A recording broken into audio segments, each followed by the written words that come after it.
Welcome to Creating the Path, a podcast for entrepreneurs who want to create their own unique pathway to success and happiness.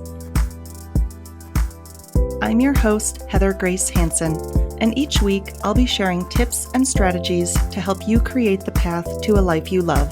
Let's dive in. Today, I want to talk about getting organized for a successful and joyful 2022.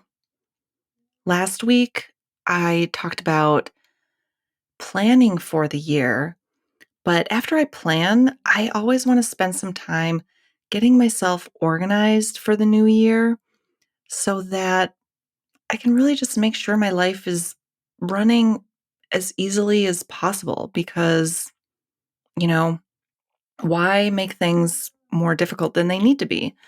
I always think it's good to every once in a while just kind of check in and make sure I'm as organized as I can be and make sure things are running as smoothly as possible because I think, at least for me, I don't know if this happens to you, but for me, I need to sort of redo this process of getting myself organized every once in a while because after a while it always gets a little messier after a while, right?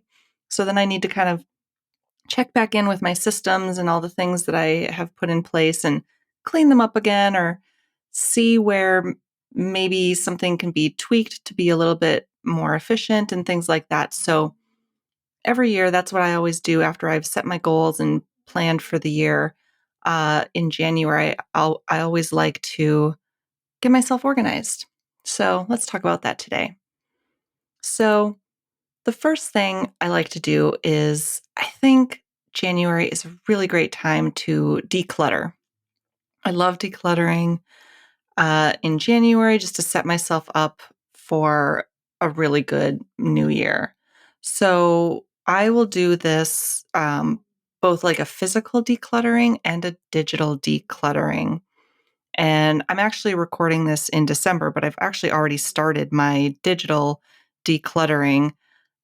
I've been deleting old emails and unsubscribing from email lists that I'm signed up to that I realize now that I'm just not reading them. So I'm just unsubscribing and cleaning up my inbox. So I've already started that process and I will be continuing to do that. And I realized recently I need to do another physical decluttering and things like that. So that is the first thing that I like to do because I think I've mentioned this before that when I have physical or even digital clutter, it clutters my brain.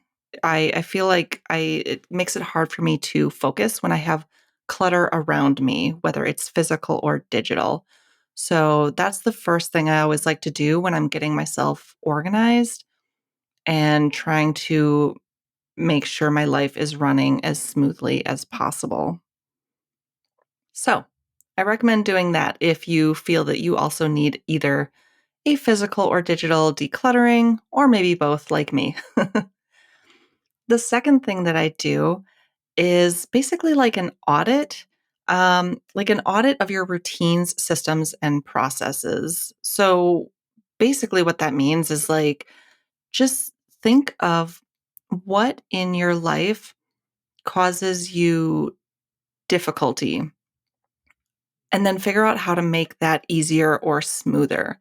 So this can be like big things or even small things. For me, what happens a lot is it'll be things like, um, you know, maybe there's some website that I need to sign into regularly, and for some reason I can just never find the link to sign into it because I haven't like bookmarked it yet or anything like that.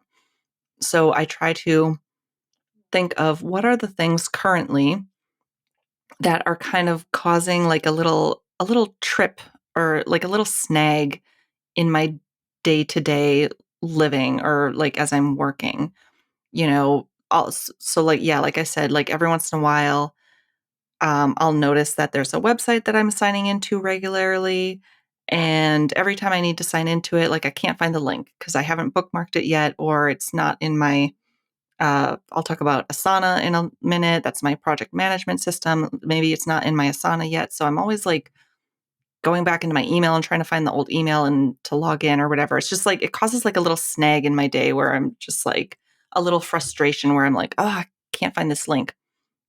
So this is a perfect time to think of like, what are those things? And then think like, okay, I clearly need to put this link in a place that is easy to access.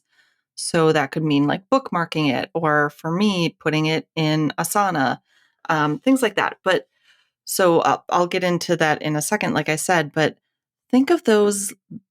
That's an example of like a little thing, but any of those little things or even bigger things that are just kind of causing you frustrations during your day and little, yeah, like little snags, like I said, like um, maybe it takes too long to do certain things because it's not, as automated as it could be, or it's just not something that's easily accessible. So it takes you a bunch of extra clicks that maybe it doesn't need to.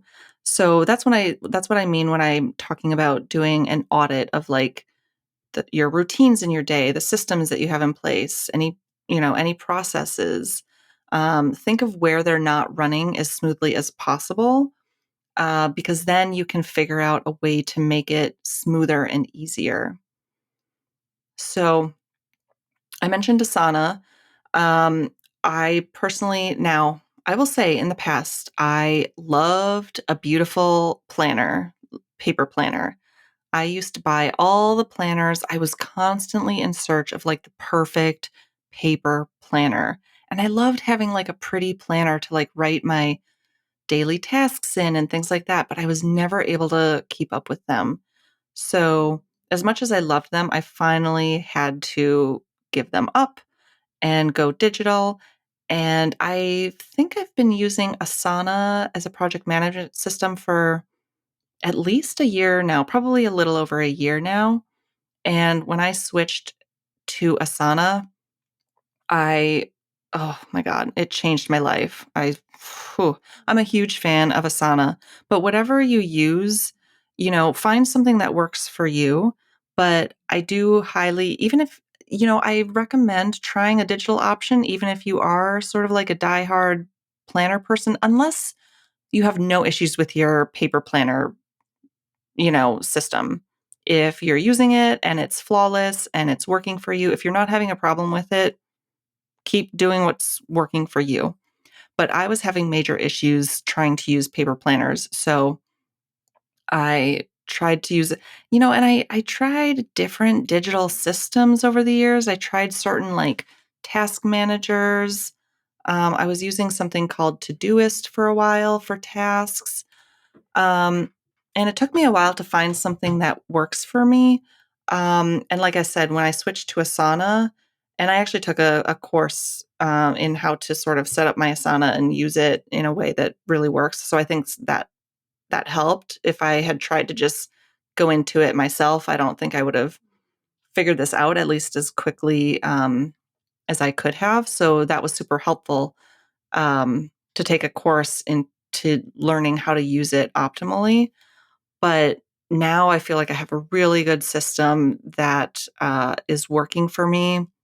And I'm so glad that it's digital because it's so easy to move things around uh, and set up recurring tasks and things like that. So, yeah, do what works for you. But if you have issues, trying to use paper planners and things like that, I highly recommend trying a digital system. Now, so I mentioned I use Asana. I actually use a combination of Asana plus Google Drive, basically to manage my whole life pretty much at this point. Everything is in Asana, and that's why I love it, because what I mentioned earlier about making sure you have easy access to things, when I sit down to my computer, the first thing that I open up is Asana, and that's pretty much all I have to open up. I'll also open up my email account, but I have links to all my Google Drive documents and folders and things that I need in Asana. So I'm able to just click those links in Asana and it takes me exactly to where I want to go in my Google Drive. I have a really good system in terms of the different projects and the way things I have laid out in Asana so that they're easy to find. And yeah, so I just wanted to mention that because when you're getting organized, the important thing is to, yeah, make sure you have easy access to things. Make sure you have sort of seamless processes.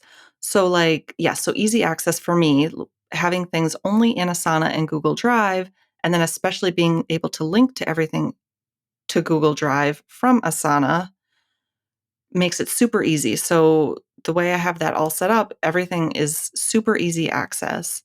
And then in addition to that, within Asana, in all of my projects, I can have tasks and subtasks, and I can put due dates on them. And I set up a lot of recurring tasks. So the things that I do every day, I have set up as a recurring task. So, which means that I can click that it's done, and then it immediately creates a new task for the following day or following week. So in Asana, the way you can set up recurring tasks is they can be a daily task, or it can be every week, or every month, or whatever. So I have daily tasks set up. I have weekly tasks set up, and then so whenever I click that recurring task is done, it automatically creates the next one for either the next day or the next week or next month or whatever it is.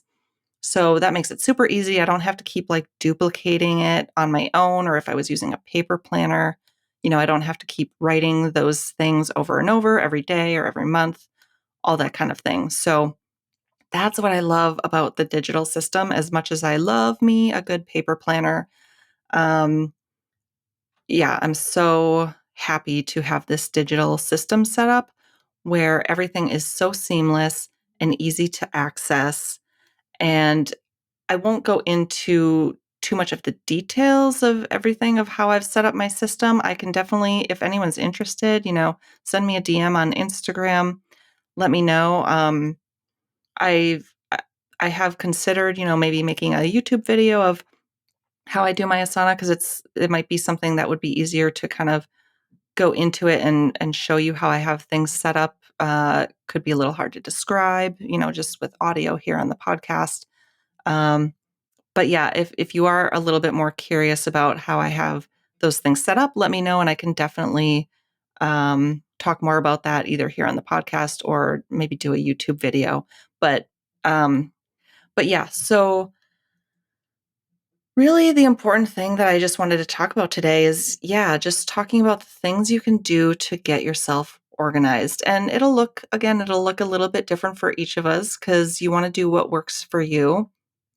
But the three things I do recommend doing or that I think are helpful is to do some kind of decluttering if you feel that you need that, physical or digital.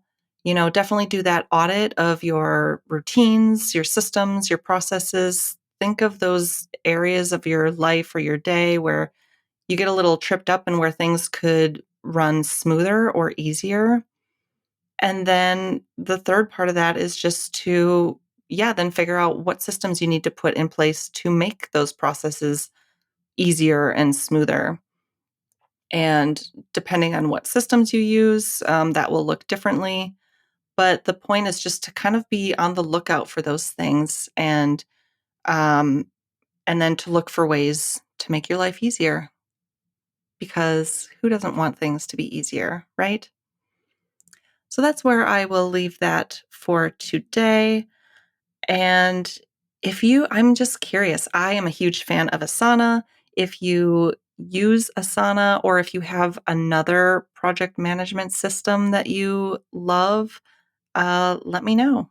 I'm curious what other people use. There's definitely a lot out there, and I've heard about a lot of other systems. And who knows, maybe at some point I'll try them. But for now, Asana is my absolute favorite. So, and of course, Google Drive is just so helpful for doing all the documents and charts and all the things. So that's why I use them together. So anyway, yeah, let me know what you think. Tell me what you use. Hit me up on Instagram. I'm at Heather Grace Hanson. Links are, of course, in the show notes, and I will talk to you next time. I hope you enjoyed this episode of Creating the Path as much as I did. You can find the show notes for this and every episode at heathergracehanson.com/podcast. But before you go, make sure to hit the subscribe button. New episodes drop every Tuesday. Until then, have a fabulous week.